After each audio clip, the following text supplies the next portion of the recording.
निर्मला सीतारमण के पति ने मोदी पर कर दी बहुत खतरनाक भविष्यवाणी। क्या 2024 इस देश का आखिरी चुनाव होने वाला है? ये सवाल उठाए हैं निर्मला सीतारमण के पति परकला प्रभाकर ने। दोस्तों, परकला प्रभाकर लगातार पिछले लंबे वक्त से मोदी सरकार पर आक्रामक हैं। दोस्तों, जिस सरकार में निर्मला सीतारमण न केवल मंत्री हो बल्कि बहुत ही महत्वपूर्ण मंत्रालय संभाल रही हैं, वित्त जैसा मंत्रालय, उनके पति ने एक बेहद ही खतरनाक भविष्यवाणी की है।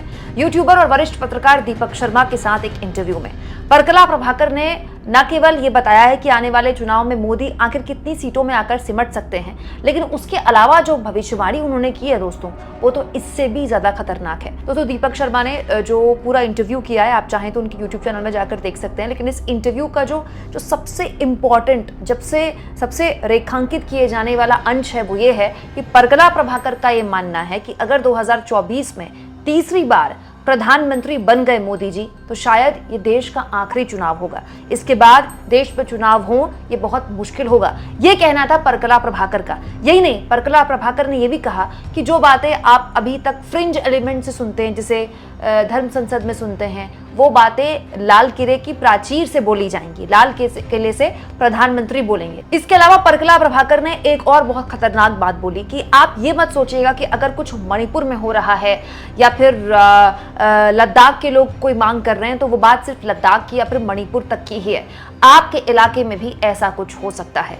ये बहुत ही खतरनाक भविष्यवाणी है दोस्तों, जो परकला प्रभाकर कर रहे हैं। और परकला प्रभाकर का इस सरकार के खिलाफ बोलना कोई नई बात नहीं है। अगर कोई ये सोच रहा है कि चुनाव के वक्त भी परकला प्रभाकर इस तरह की बातें बोल रहे हैं, नहीं, महीनों से बोल रहे हैं, लंबे वक्त से बोल रहे हैं, लगातार बोल रहे हैं। और परकला प्रभाकर निर्मला सीतारमण के पति तो हैं ही, लेकिन इसके अलावा भी उनकी एक पहचान है, वो एक देश के प्रतिष्ठित अर्थशास्त्रियों में से एक रही हैं।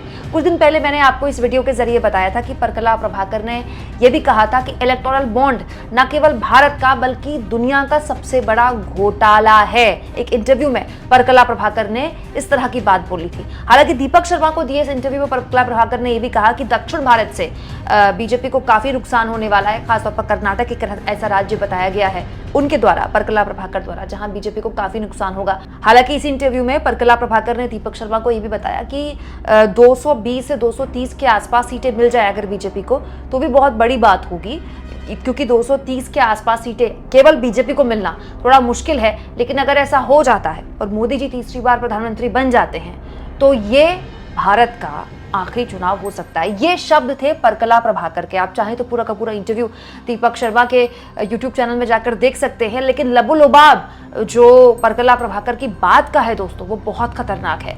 हालांकि ये बात सही है दोस्तों कि किसी की भविष्यवाणी करने से कुछ नहीं होता है। भारत के लोकतंत्र को लेकर इससे पहले भी कई सवाल उठाए गए हैं और दुनिया भर से उठाए गए हैं, और उनका तगड़ा जवाब भारत ने अपने लोकतंत्र के माध्यम से दुनिया को दिया है। इससे पहले भी बहुत मजबूत नेता भारत ने देखे हैं, और इससे पहले भी उनको लेकर तमाम तरह की भविष्यवाणियां की जाती थी, लेकिन उस दौर से भी भारत निकला है और भारत का लोकतंत्र इतना आगे तक पहुंचा है। लेकिन फिर भी आज के दौर में, जब पहले फेज के चुनाव के लिए मुश्किल से 12-13 दिन का वक्त बचा है, ऐसे में वित्त मंत्री के पति की आने वाले चुनाव को लेकर इस तरह की भविष्यवाणी पर आप क्या सोचते हैं? कमेंट बॉक्स में जरूर लिखें, और जितना हो सके दोस्तों चैनल को शेयर करें, सब्सक्राइब करें, और थैंक्स और ज्वाइन के 2 ऑप्शन हैं जिसके जरिए आर्थिक तौर पर भी आप चैनल के हाथ मजबूत कर सकते हैं।